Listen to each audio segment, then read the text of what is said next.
Alright, here's the new part, actually used. I got this at Ken U-Pull for a couple bucks, and I showed you how to remove this and to bypass the heating system for the defrost, and now I'll show you how to reinstall this along with the control knob.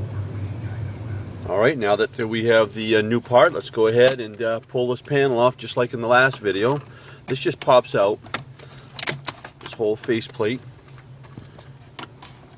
Kind of get in there with a screwdriver, flat screwdriver, and just kind of give it a little pull.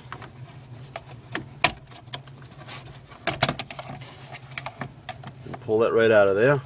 So one of the things before we pull the face off is, you know that knob's got to come off, so go ahead and just grab a hold of that and pull it out. Just give it a little wiggle and it'll come right out. You have to remove this clip. Just lift up on the little tab right there and you should be able to pull it right out of there. Like that, and just kind of very carefully pull this out like this and pull that screw out of there that holds it in, and don't lose it. Set that off to the side.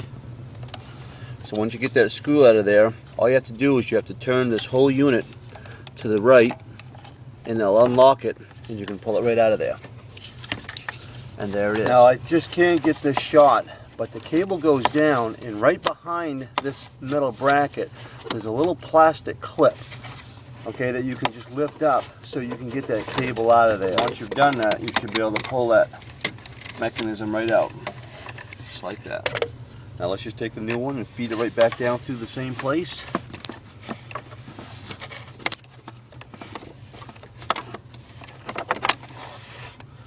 Like that. Bring that out. Line that up just like this, and then turn it to lock it in.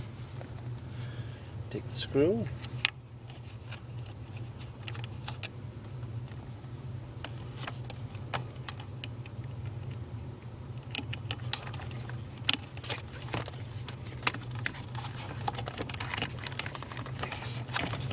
Then slide the connection for the electrical back on.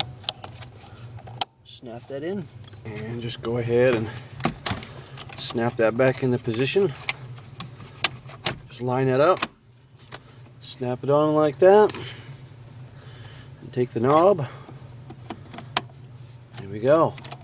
All installed. Now we'll go underneath and hook it up to the heater box. Now if you recall in the last video, I'm just using this viewing area here between the steering wheel, the steering column, and this plate to see the mechanism down in there, and it works fine for me. This is the second time I've had to do this, so I was comfortable doing it this way. If you're not, there are 4 bolts that hold this plate on. You can pull that down so you can get in there a little bit better. And just take them back underneath here. Again, I'm using that viewing area, so it's hard for me to see underneath the steering column. Alright, just going to line that up and turn it as you go. The control, snap it in, and there it is. Back to normal. Alright, there we go. You can hear the difference in the air. We are all set to go. Thanks for watching. I hope this helps you out.